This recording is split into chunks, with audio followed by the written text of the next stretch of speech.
All right. Let's see. I'm on my computer and my phone right now, so we'll see how this works out. This is my I used to use Restream back in the day, but they configured some stuff, so I'm able to go live on multiple platforms, and that's what I'm doing right now. So if y'all see me over here looking this way and this way, I'm on my phone and my computer, so I'm kind of multitasking. So and I also have my notes right here, y'all, so I can give y'all some accurate information. I'm good at taking notes and making sure I give y'all some stuff that's going to make sense to you and what you have going on, right? So the questions I start with my clients is one of them is being an entrepreneur really for you? Like, this is real. Like, is it really for you? Like, think about it. If you have a luxurious taste, like you want to have the $5,000 bags and you want to have the purses, I mean, the belts and all of the fancy clothes, don't quit your job. Okay. I tell people this all the time. Do not quit your job, because when you do that, that's going to instantly stop that luxurious lifestyle. Okay. So you might not want to quit your job. All right, sweetie pie, keep your little income so that you can keep your lifestyle. But if that's not something that you're looking for, some of the questions that you really want to ask yourself is, are you a self-starter? Because as a business owner, you cannot rely on somebody else to do projects and come up with ideas and make them operate for you. It's things that you have to do on your own. Another question, how well do you get along with different personalities? Okay. If you're a type of person that as soon as somebody says something to you and you get an attitude, you're not going to be a good business owner. Okay. I have so many incidents where I've dealt with different people and attitudes and things like that. And I'm just like, yeah, but as a business owner, you have to be able to deal with all type of personalities. If a person has an attitude, how are you going to handle that person? You need to be able to do that. You need to understand that it's very important for your business, your reputation, and your business name to be able to handle people in a certain type of way, even if they're rubbing you wrong or not giving you the type of feedback that you want or the way that you want to. There's ways to handle it. If a person's snapping off on you, that don't mean snap back off on that person. You got to assess what they're saying to you, catch yourself, okay? Because I've been there. You're like, okay, who this person think they talking to? But at the same token, you got to realize you're the business owner in this. So you got to look at it like a child in an adult situation, Jayla. You have to look at it as a child in an adult situation, right? If you are an adult and the child is talking to you crazy, are you just gonna haul off and slap the child? I would hope not. I would hope that you would give grace to that child and actually try to figure out what the issue is before you get to that point, right? So as a business owner, you kind of got to think about it like that with your clients. Like, you're the parent and they're the child. So if a person is snapping off on you, there's so many ways that you can handle that. But you have to be able to deal with multiple personalities as a business owner. Marie, I'm gonna need you to get out of here. Next thing we're going to talk about, how good are you at making decisions? Because we all feel like we make wonderful decisions, but look at the decision patterns that you've made in life and realistically assess that. Because I can't tell you how good you are at making a good decision, but you should know that this is your life. So you should know, okay, you know what? I'm not really good at that. So knowing your weaknesses is one of the best things to do as a business owner, is to help you get further as a business owner, is knowing what your weaknesses are. And if you can't figure it out on your own, or you can read a book or not, find somebody that can help you in areas that you're weak in. And that's where mentorship and coaching comes in at. Because as a business coach, I'm here to help my clients in all aspects. I don't tell them how to run their business, but I give them insight on how to run their businesses better. Okay. Next question that I like to ask people is, do you have physical and emotional stamina to even run a business? Like me personally, I have thyroid issues, right? So I was supposed to went live last night. I could not go live last night. So like I was saying earlier in the live, I own multiple businesses, and people be like, why are you own so many businesses? Because I have issues where at some points, like my catering company is very demanding on my body. So if I'm having issues with my thyroid, am I going to be able to do a full event? No, I'm not. No matter how much staff, I need to be able to direct people. I need to be able to make sure the event is done properly and be able to go back and get the stuff that I just took to this event. So my meal prep is very consumed, like it's very condensed. So I can manage that a lot better than a catering event where I'm catering for 80 people at a time, opposed to me catering to 10 people that I'm making meals for within a week. And I can sit down when I need to and chill when I need to and take a break and all of that. So all of these companies do different things for me. My business coaching, I could talk all day. Okay, this is one of the easiest things that I could do, hence the reason why I do it. But when I'm not feeling good, I have to be able to know that and be able to step back. So you got to know, if the business that you're trying to run, do you have the stamina and the physical ability to do so? I really had a dream to start a food truck, right? That was my original dream, to get out of the plant. But I quickly realized at first I had hyperthyroidism, so it was way worse, where I was like losing weight out of like nowhere. So I got to the point where I was like, I'm not going to be able to operate a food truck. What can I do that's more controllable for me in this physical condition that I have to make sense for me to make money, right? Catering was that thing. So you got to know whether or not you're going to be able to do the thing physically that you're trying to do in business. Okay. The next question that we have here is, how well do you plan and organize? If you don't know how to plan stuff, I'm telling you right now, your business is going to go in shambles very quickly, because you got to be able to come up with a budget. You got to be able to come up with plans. Like, I have an event coming up. Things been coming up left and right for this event. I've been stressed out because this is one of the biggest events I've done so far, and I'm bringing in different people. So it's kind of like so many different moving parts, but I have templates on my computer that teaches me these things. So I'm not stressed out to the max. I'm like, okay, Lord, I got a checklist. I can go to this checklist and be like, today I need to be focusing on these 6 items. And another thing when you're planning is, you don't want to overload your plate with things to do in one day. You're only one person. So you don't want to be out here like overworking yourself. So when you come up with a daily plan or something like that, you want to kind of list 3 main things that you want to focus on that day. Get those 3 things done, but you can have a list of the 6. This is what I tell my clients: put 6 things on there.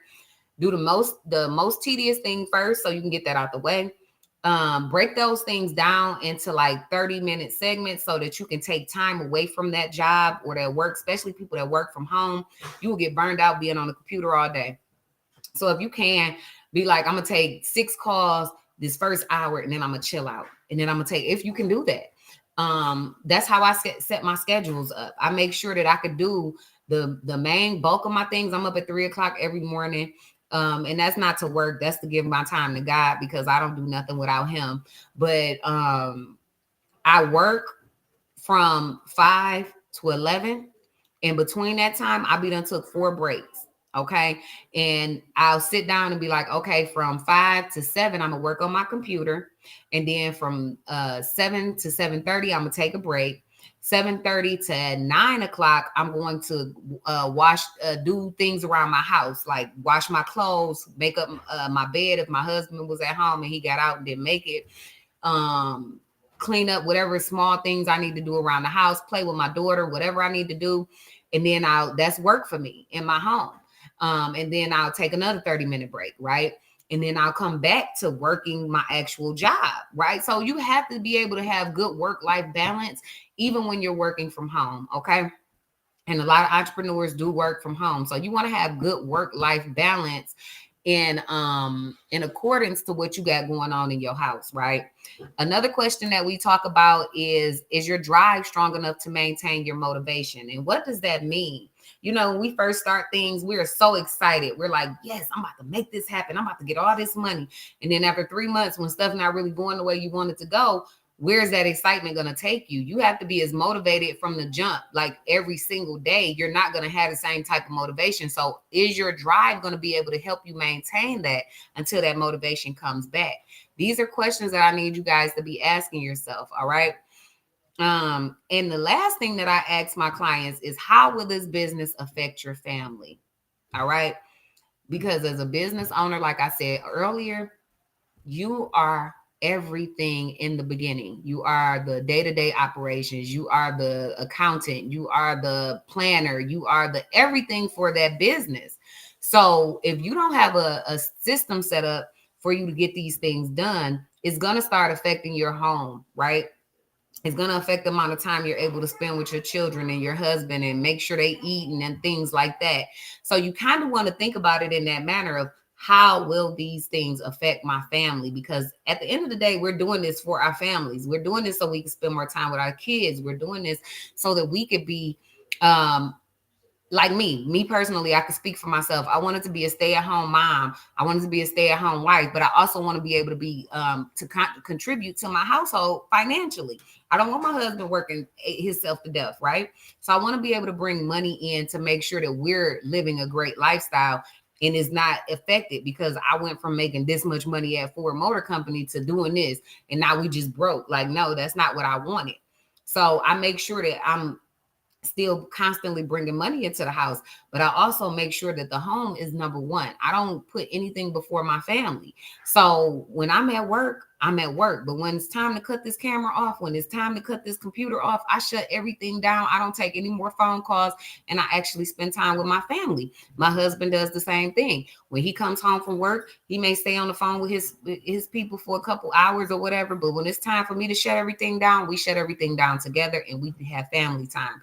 We eat together as a family. We pray together as a family, because that is how you make these things work when you're in business. You cannot neglect your family and then think that your business is doing good, but your family going to be doing good too. You have to have good work-life balance. And that's one of the things I preach about and to all my clients, because you cannot just chase money all the time. Money will not get you anywhere fast. I promise you that. You're going to just, as soon as you get it, you're going to spend it. So is it really worth you not being able to see your children grow up or having a happy marriage? People wonder how me and my husband, 10 years in, we still date. We still have fun with each other. I absolutely love this man. But we do that because we make time for each other. It's not because money flowing into this house. We take time to make time for each other. So that is very important as a business owner to know that my husband's okay with me working long hours at this. But there have been incidences where my thyroid kicked in and I couldn't finish an event, and my husband then got off work and came and helped me.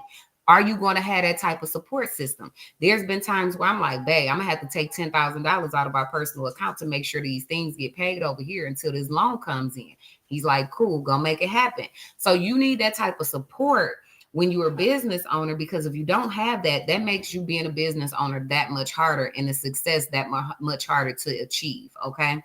All right. And then we also don't want to have burnout, y'all. We don't want to be burnt out business owners. We want to have a fruitful experience as a business owner. So when you start answering some of these questions as a business owner, they truly help you get into focus on whether or not this is something you really want to do. Okay. I don't suggest nobody quit their job when they be like, I'm going to just start a business and make it work. That's not how this works, baby. It's not. This is very hard if you don't know what you're doing. And that's why I tell people all the time, 4 years into my business, I've been in business for 8.5 years. It took me 4 years to realize I needed somebody. Okay. Don't be me. I spent a lot of unnecessary money. I was just telling one of my clients on the phone, I literally, my first business, I paid somebody $200 to do my LLC. Didn't even know it was free. Don't just be out here jumping out here, because y'all will be spending unnecessary money. And there's people out here that's not like me. See, I love giving away free information. There's a lot of people that will take your money, okay, and charge you for free stuff. I won't do that. Okay. I'm gonna let you know that it's free. All right. So we're going to go over a little bit of statistics right now about why a lot of businesses fail. So a lot of people start business, right? And over 50% of them fail within the first year. 95% of them fail within the first 5 years. And that's an extreme number. But I think that's because me personally, this is my opinion. And then we're going to go over why the paper telling us this, right? I believe it's a lot of reasons, but finances is one of the biggest, because we start our businesses out of pocket and we don't realize that as business owners, you cannot produce money and keep putting it into the business. You really have to have a true way of having a credit line or some flow of income that's going to make you have money outside of what you're coming out of your pocket, if that makes sense to you guys. So you want to be able to get lines of credit. You want to have business credit in place. You want to be able to go to the bank and get money so that you can have money to pay your employees and it's not coming out of your income that's coming in, because that eliminates a lot of stress. It's a lot easier to have $50,000 sitting in a bank account for people's payroll and to be able to pay them, and then you just pay that loan back over time, than you sitting up here trying to figure out if you're going to be able to pay these people on Friday if somebody don't pay you. Okay.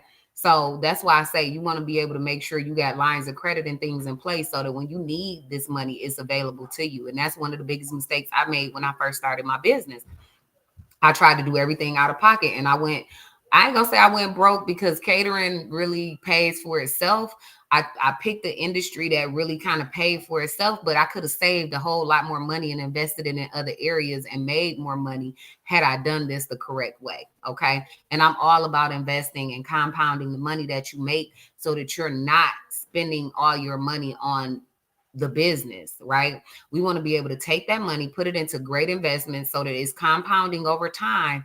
And then you're not having to work so hard in 5 years, 10 years, 20 years. And that money can start accumulating for you, right? It's all about the long term. We are over here. I teach people slow and steady wins the race. We are not in a race to make it to $1 million, or if you are, you're going to be working yourself into a burnout. Period. You want to be able to have a realistic view on what you're trying to gain. So I tell anybody, if $1 million is what you aiming at, cool. Give yourself 5 years to make that $1 million. Learn stuff, make mistakes, invest that money into different areas, and then you'll start to see what I'm saying when I say you want to be able to make that money work for you, not you working so hard for that money. Excuse me, y'all. Ooh, whew. Okay. All right. So next thing, so what the statistic says is a lot of people fail in business because of lack of experience, insufficient capital, which is money, which we just talked about, a poor location, poor inventory management, and we'll talk about that in depth in 1 second. Over investment in fixed assets. All right. Poor credit arrangements, personal use of business funds. Unexpected growth, so you can't keep up with the way that you're growing. Competition pushes you out of business, and then low sales. So let's go back to the low the poor location, right? So we know a lot of people say location, location, location. Location definitely matters. You cannot be trying to start a bar in an area where there's a bunch of churches, or I don't know. But anyway, that's just a logical way to think about it. You want to be able to have your business in a place where the people want your services, right? So I'm gonna put it like this. If you want to start a health food store, you don't really want to start it in an area where people don't really care about their health, right? Like with me, I don't market to people that really don't care about eating vegan food if I'm selling vegan food, right? It makes sense. You want to make sure that your product is for the market that you're in. All right. So location is everything. Poor inventory management, meaning that you don't know what you have. So one of the things that I used to do when I first started event planning was I would purchase multiple things multiple times because I didn't have a system set up to know that I had this many linen, right? I knew I had white linen, but I didn't know how many. So I would buy more white linen for the next event when I already had enough for it. So now I'm spending money on unnecessary things, right? You want to make sure that your systems are set up to where you can go back and look at things. Like now I have a system where I know all my white linen, where it is, how many of each one I have, what type it is. And when I have an event, I can just go into my system and rent those things out straight from my system. And it's not me manually doing these things. It comes out right from the jump. So when I'm creating the invoice, I could click, I need white linen. I got 10 on deck. I know I need 3 for this event. This is how much it's going to cost this client. Right. I didn't have that in place in the beginning. So I had a poor management of inventory because I didn't know what I had in my inventory. So you have to know these things, right? And this is another thing about being a good business owner, standing on top of things and being in the right position to do the things that you need to do. All right. So poor investment in fixed assets. Okay. So fixed assets are things like Like if you own a building and you got to buy a stove, right? That stove could have been leased. So was it necessary for you to purchase that outright? You know what I mean? Now you got to recoup that money in order for it to make sense. So if I know I can go lease this stove and pay the lease up, and then once the lease is up and then it's time for me to purchase the stove, I've already made a dent in it. I could purchase the stove if I want to, or I could upgrade it just like a car and get a brand new stove and keep leasing it for less than what I would have paid for it. So we don't want to keep putting money into fixed assets that don't make sense. If we have different routes or a way of doing that. Okay.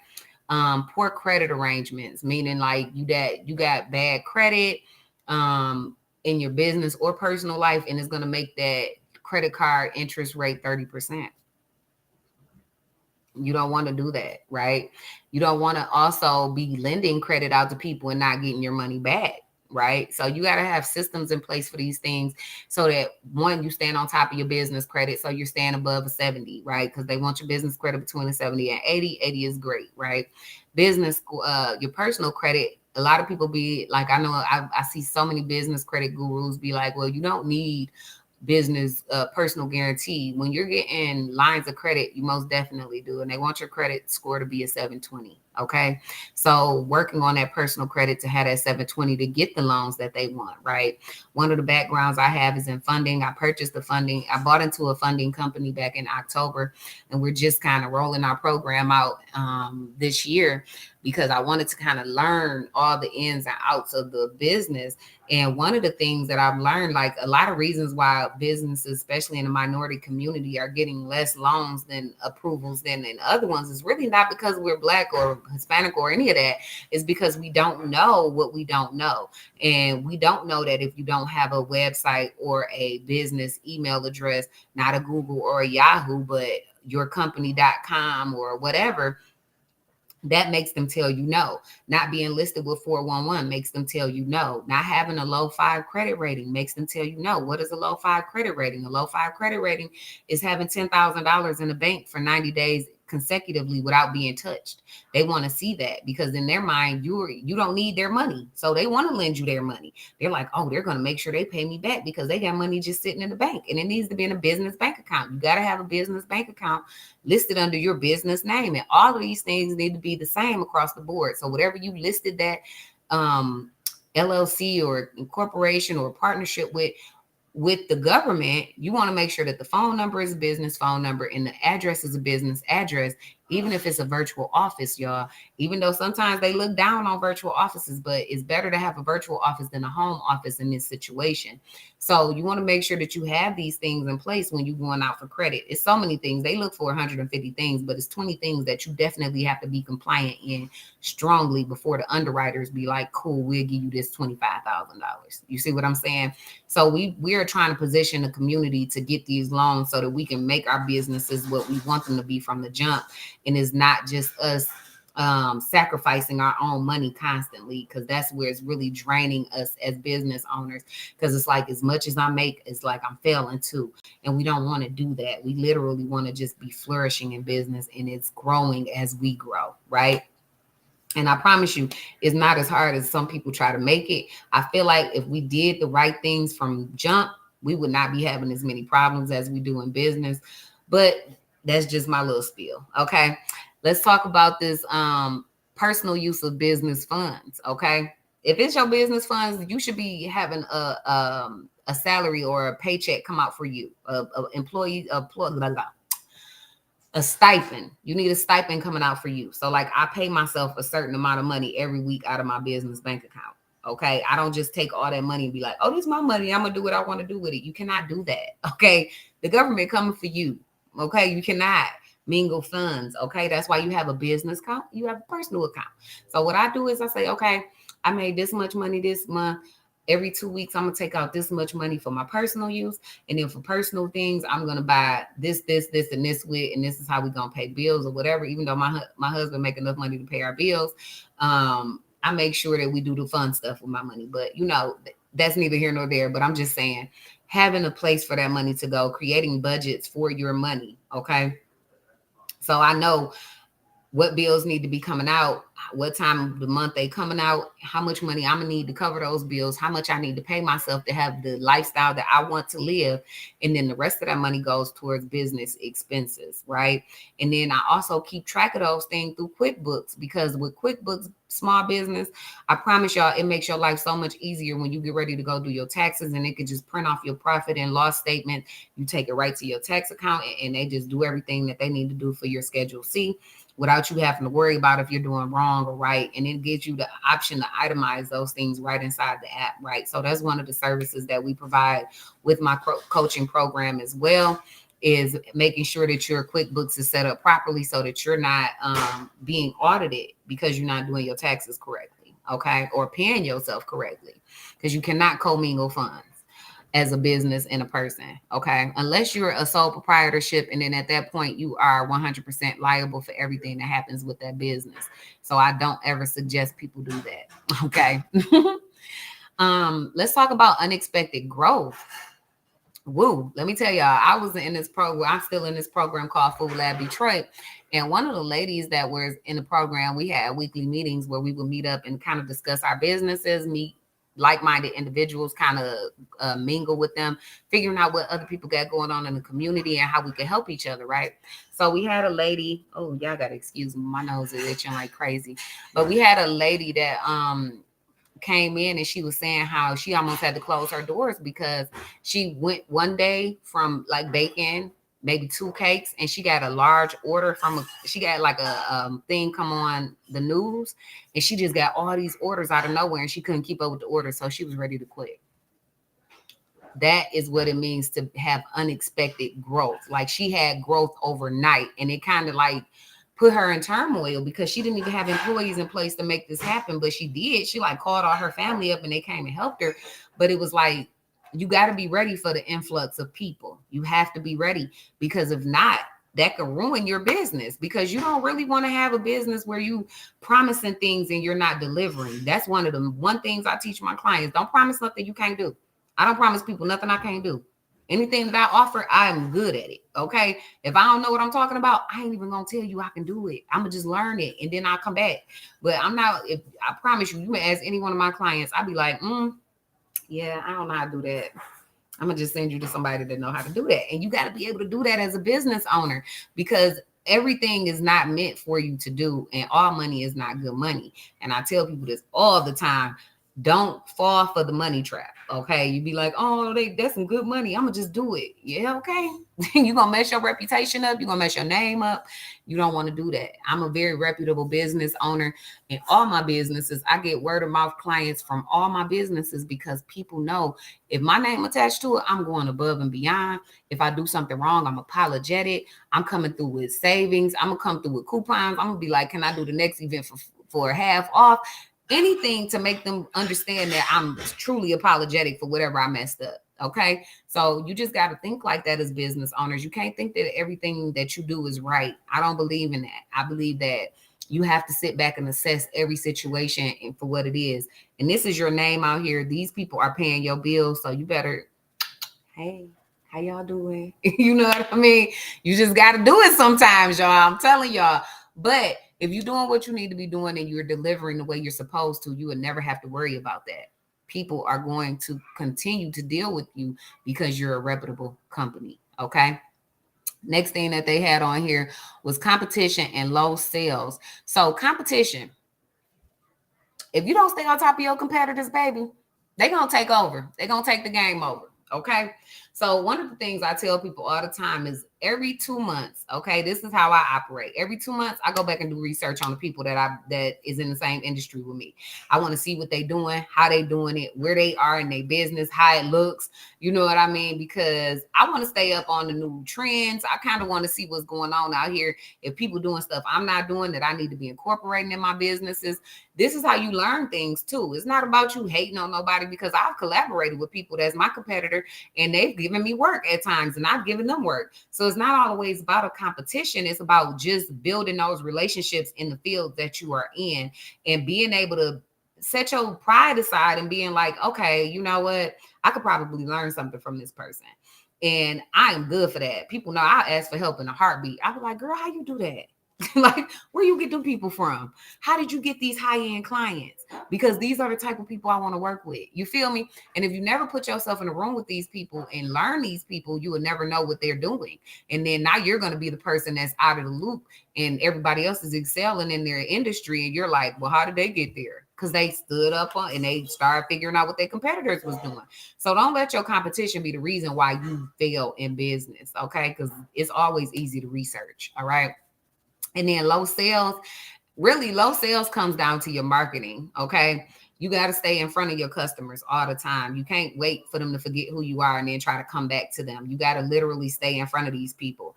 One of the things I do is stay in constant contact through email. I may shoot them a text message if they haven't meal prep with me in a while, like, hey, how's everything going? Do you need my services again? Sorry, I don't have you as my client anymore.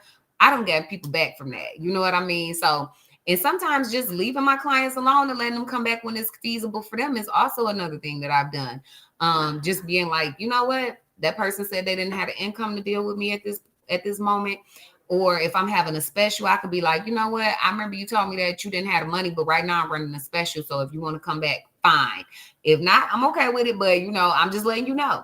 So just staying in contact with your clients help your sales a lot.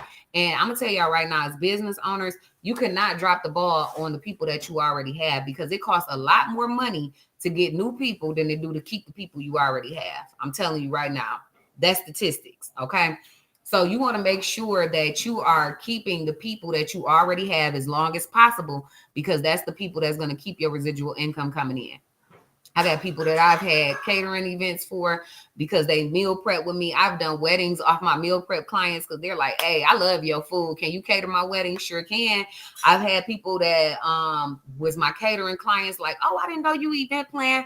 Now I'm their event planner and the caterer. So, you just have to let people know what you're doing, and marketing yourself is imperative in this industry because there's so many event planners, so many caterers.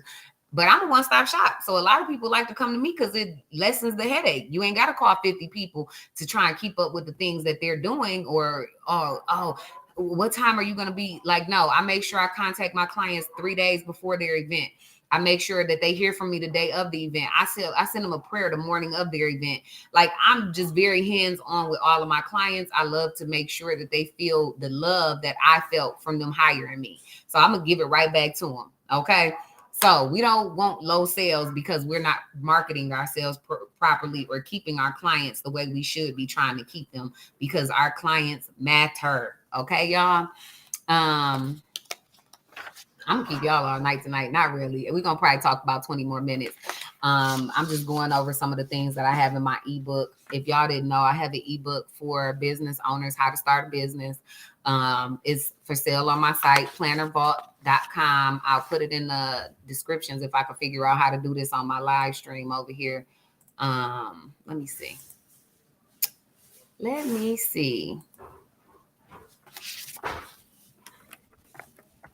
Hey, Fifi outside. All right, so that's the link for the planners. You can go on there, find the ebooks, and I have business planners as well. If you guys want to check those out, kind of give you some ideas on how to be better business owners. The business. Hey guys, Fifi is outside.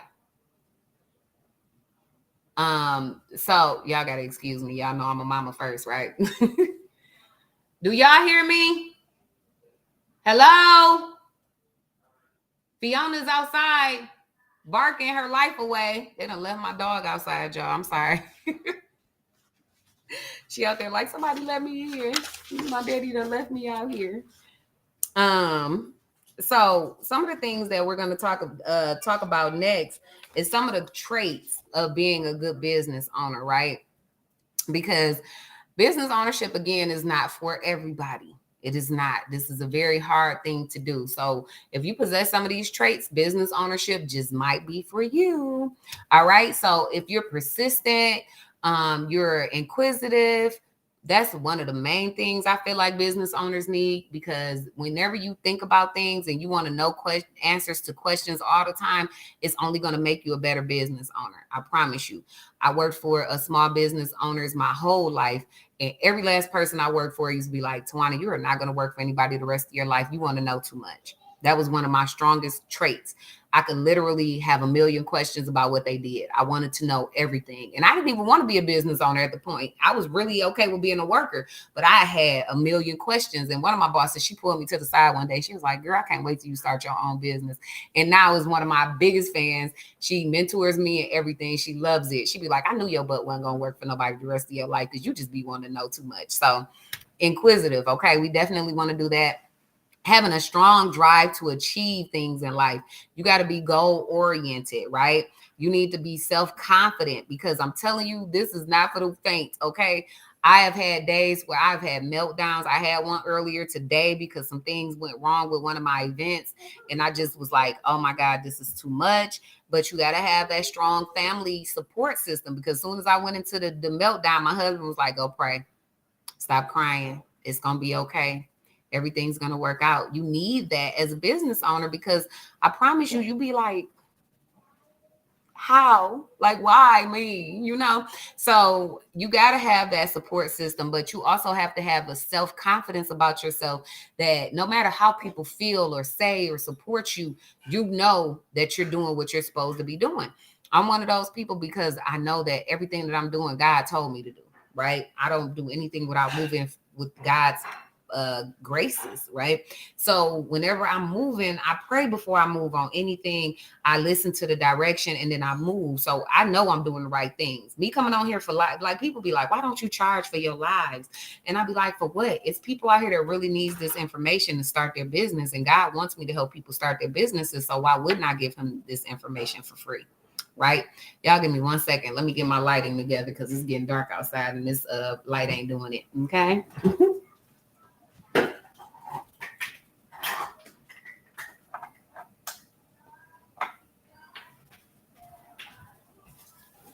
All right, I'm back. Much better. So now y'all see my little ring light in my glasses, but it's okay. And I got my blanket on because it's cold in my office. All right, you want to be a creative person. You want to be a calculated risk taker. What is a calculated risk taker? Starting a business is a risk. Okay, I'm gonna tell y'all that right now. You may or may not make it. All right. So what you want to do as a business owner is be a smart risk taker. All right. You be like, okay, I know that this is a good venture, but is it financially going to make me enough money to sustain my lifestyle? Right. That's a smart risk taker. Coming up with the numbers before you jump. That's smart. Don't just go out here jumping and then being like, oh, it didn't work out, because you ain't playing for nothing. Okay. You got to plan for stuff. All right. Having a vision, being creative and innovative, right?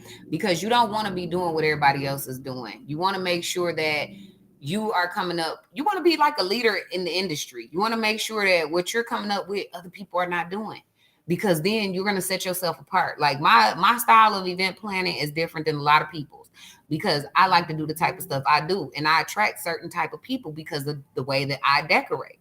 Right? Everybody else be like, I'm gonna follow the trends. I'm not a trend follower. I am a trend setter. Okay. So if you're not my client, it's because I'm not the type of person you want to be with. And I'm okay with that. And you have to be okay with that as well as a business owner, right? You got to have commitment to whatever you're doing, because this is a long process to build the relationships, to build the people that's going to give you the money, to make them trust you. That's a process. Statistically, it takes a person to see you 7 times before they want to pay you. 7. So you need to be able to be in these people's faces 7 times before they'll be able to give you $1. And you want to make sure that you're able to constantly do that. Why y'all think I'm always on here giving y'all free information? It's always a tactic behind what I'm doing, because first of all, I know what I'm talking about. Second of all, I love what I do. I've been coaching people in business for probably 6 years now, even when I wasn't even a super business owner. I consider myself a super business owner now, but before I was one of those, I still was coaching people on the little that I knew. So it's like I got proven track record here. Okay. So me getting on here giving this free information, I know what I'm talking about. I know it's gonna help you guys. And if you actually listen and apply this stuff, it can help you. And I ain't gotta even charge you for it, right? But if you need additional help, I'm here for that too. You gotta have good problem solving skills, because what are you gonna do if you're in an instance where you get into a bind and you don't know the answers? Are you gonna call somebody? Are you gonna act like you know it and keep failing? Like, you gotta be a good problem solver, have common sense, right? You gotta have strong management and organizational skills, and you gotta be competitive. I got a whole list here, but I'm gonna stop right there. You have to be competitive, okay? Because if not, what are you doing this for? As soon as somebody in your market, you're gonna be like, oh, such and such doing it now, I can't do it. No, that's not what we do. We're not doing none of that. We want to make sure that we're competitive. We be like, oh, I don't care who's doing what I'm doing. They ain't me. They ain't me. Excuse the verbiage, but they ain't me. And that's how I feel about all my businesses. I be like, I don't care how many business coaches out here. They ain't me. They don't know what I know. They ain't got what I got. They don't know. They ain't read as many books as me. They ain't took as many classes as me. I'm 60 bands in on courses. My last one was 15,000, and I was all in. Like, teach me some stuff. It's a lot of people out here not even investing in themselves as business owners to even learn the personal growth and the business growth and understand the things they supposed to be doing correctly. I do this on purpose so that I can teach other people, right? And that's what's the difference between me and a lot of people. I learn on purpose so that I can come back and educate. A lot of people learn for personal gain, and that's fine too. So, my purpose in life is completely different than another person's purpose. Okay. Another thing you want to do as a business owner is start assessing what skills and education and experiences you already have before you start this business. So when I started my catering company, I love cooking. I've taken classes for cooking. I knew that I was in an environment in the plant that people wanted fresh cooked food. So I literally started making sandwiches, like breakfast sandwiches. And they was like little $3 breakfast sandwiches like you would get from McDonald's. And the first day I sold maybe 2 of them. I think I took 2 to work. By the end of the week, this was on Monday. By the end of the week, I was making 100 of them, right? Because I had a skill. I knew that I was already an early riser. I had to be at work at 6 o'clock in the morning. I was out of the door by 5. I was up at 2. Okay. And I was up at 2 o'clock to make these sandwiches. All right. So by the time I got to work, the sandwiches were still hot. Just imagine you at home with this home cooked meal, but now you at work being able to have this home cooked meal. It's not no extra stuff put in it. It's cooked with love and it was good. You feel me? So that's how I went from making 2 sandwiches to getting up out of Ford Motor Company after 4 years, y'all. And I could have left earlier than that, but I had a game plan. In my mind, I was like, I'm just going to stay here long enough for me to get my bonus check, right? Because we was about to be the following year, we were going to be in our signing year, bonus year. So I was like, I'm gonna just wait to get my sign-in bonus, because why not? I've been here all these years. Let me just go ahead. But that was the only reason why I stayed there. I honestly could have left way earlier than that, because I was making enough money. I was literally making more money out of 2 coolers than I was at work every day. And I would have no food by 7 o'clock in the morning. People thought I was crazy. They like, girl, how you coming in here making more? They was telling on me. Them people was hating on me so bad, y'all. Y'all don't even understand. Them people was calling the security on me. Didn't even realize I owned a legit business. I'm sitting here like, dog, what y'all want, some papers? Because y'all let jets come up in here so I could come in here too. So I literally was selling stuff up out of my coolers. It would have a line of people behind me. Follow me. What you got today, Tawana? Like, for real. So it's all about what your skill level is and what you're able to do as a business owner. You got to know that about yourself. Okay. And you got to make that assessment. All right. We're going to discuss one more thing tonight, and then I'm going to get off this live because I need to go in here and have dinner with my family. But tonight, the last thing we're going to discuss is finding your niche, right? Finding out what that one thing is that's going to set you apart from everybody else, right? So there's a million caterers out here, right? But don't nobody cater an event plan the way I do, right? So I made sure that my business was a one-stop shop with my catering company, right? And then the catering trickled down into meal prep. So with my meal prep company, my niche is people with pre-existing health conditions, because I have a nursing background.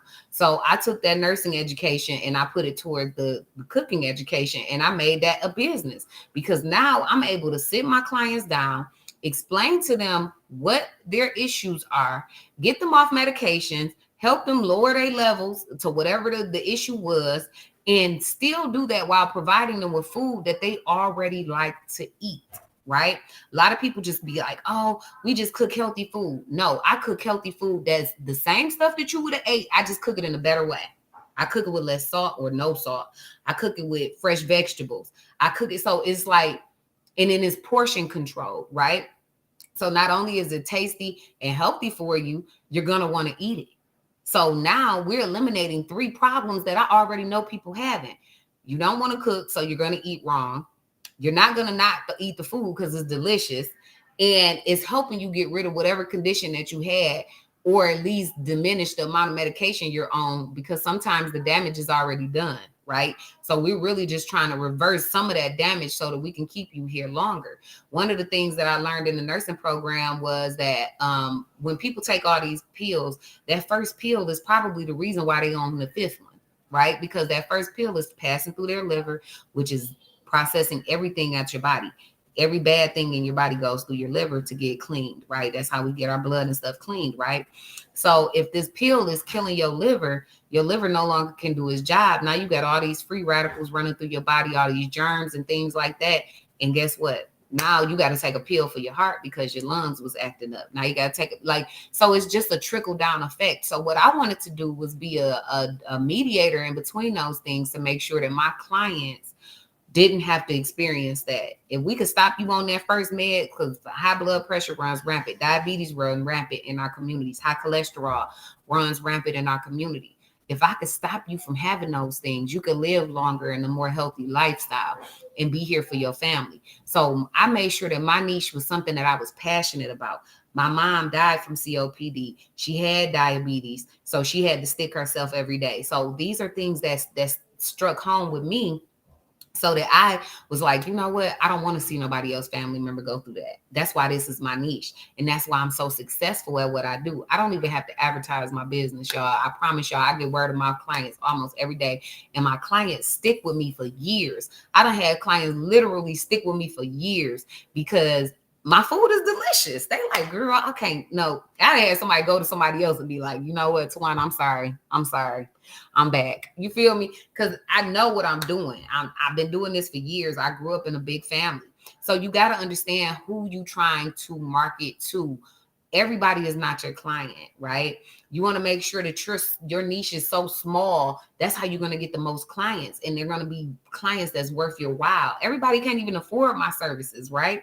My basic plan, 5 meals, starts at $100.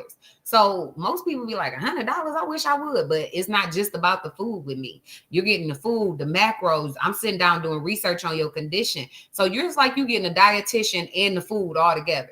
That's why my services are so expensive. But a lot of people be like, oh, that's too much. But a person that don't have time to cook and they know that they need this food to stay alive, they don't mind paying that, because they was going to stop at McDonald's and spend that money anyway. All right. So why not eat something healthier, and you know it's going to help your situation, right? And a lot of times I give them I throw in extra meals, or I throw in the snacks for them or things like that, because I want them to feel like that the service that they're getting is worthwhile. And I'm always thinking about them because I am. Okay. And a lot of my clients know that for sure. Hello, sweetheart. A lot of my clients know that for sure, that I am with them 100%. I'm on that journey. They can call me in the middle of the night and be like, Tawana, you know what? I really had a bad day today. And I'm gonna talk to them, right? I'll be like, you know what? We have bad days. I know you may have slipped up on your meal plan, and that's fine.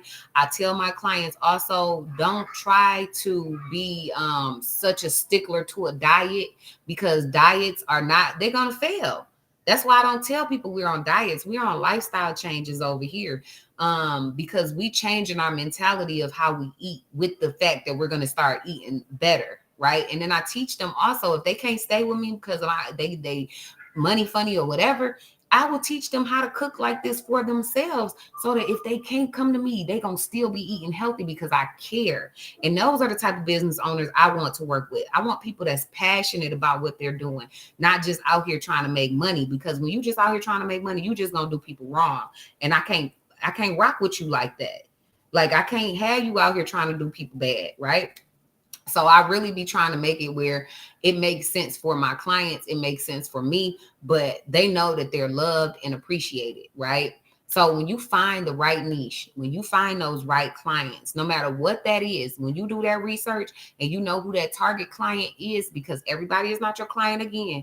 Okay. So when you start to specify, right, when you are first as a business owner, you kind of like throwing darts into this dark room and you trying to pray to God you find somebody, right? But when you get down to that niche and down to who you really want.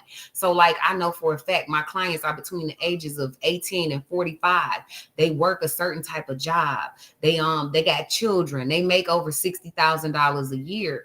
They are females and males. You know, these are the type of things that you really need to know, because I did the research. How many people with high blood pressure in this age range, and what kind of food are they eating? This person eats fast food 3 days out the week, but they really feeling bad about it. So you got to know these type of things about your clients. So when you niche down to that specification, that magnitude, that's when you get the real clientele to come in the door. Okay. That's when you get the people that's going to stay with you for years and rock with you all the way across the board. Because like I said earlier, a lot of my meal prep clients call me to do catering events for them. They call me to do, then they find out I do events. They be like, oh, can you do the event and cater? Because they don't want to deal with 50 other people. So now I done kept you across 8 different streams. You feel me?